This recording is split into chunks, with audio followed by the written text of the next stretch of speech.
This is the official multiplayer playmat for Arkham Horror, the card game produced by Fantasy Flight Games. It is available from your friendly local game store or direct from the Fantasy Flight web store. It is almost double the size of the single player mats and measures 26 inches by 26 inches, which is the standard size for most two-player mats. It features the artwork from the core game box, but has a wonderful silver overlay, reminiscent of a star chart or an ancient map of the constellations. It also has markings for the placement of scenario cards.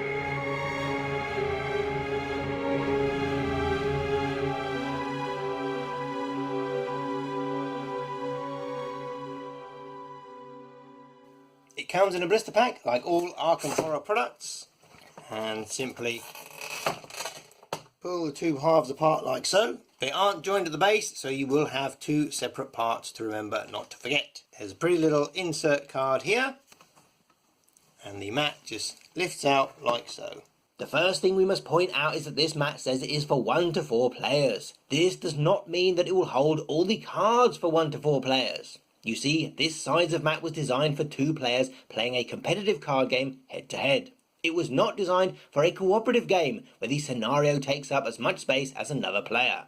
Here is the familiar layout: act, agenda, scenario reference card, encounter deck and discard pile. Once you set up your scenario, then depending on the layout, you will probably have room for 1 or maybe 2 players depending on the decks they play. An asset heavy mystic or guardian, or someone who likes to use taunt to have a bulging threat area, will take up an awful lot of space. Likewise, if you have a lot of weaknesses because you're late in the campaign or because you have a 49-point standalone deck, you may also need plenty of room in your threat area.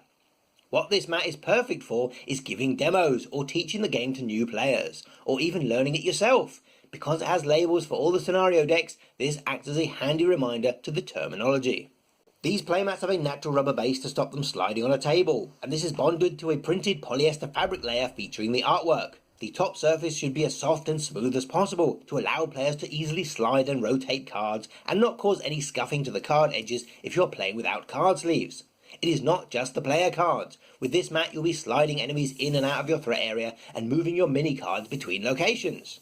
One thing that is much easier with a playmat like this is picking up the cards, particularly for those without handy fingernails. An important thing to note is that fabric, including man-made fibre, does not take inks nearly as well as card. So when looking closely, you will find that your mat may not be as vibrant and is a little fuzzier than the original art. One thing that we can't show you on video, and you can never truly understand until you own your first playmat, is the smell. The rubber base is manufactured or vulcanized in a chemical process and fused to the top layer with powerful solvents, and then is rolled and sealed into a relatively airtight packaging, thus preserving the smell right to your door. Put it in your spare room or hang it on your washing line and the smell will fade. It usually takes between 4 days and a week.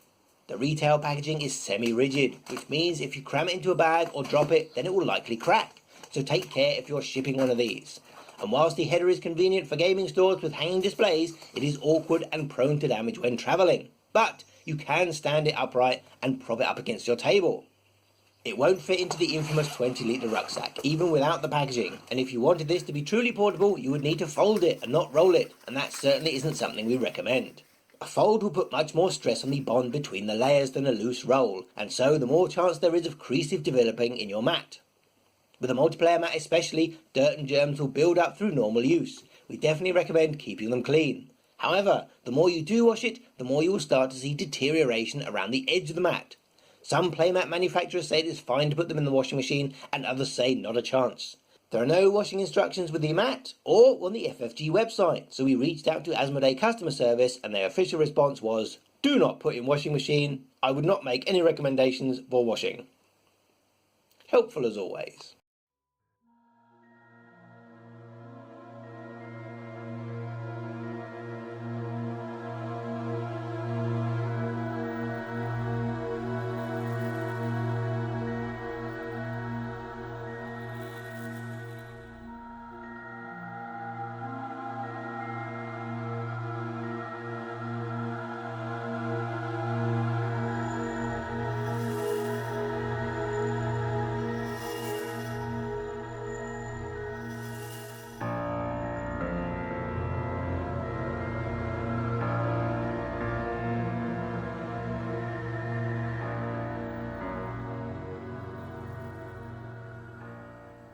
It's too big. It is literally too big to film.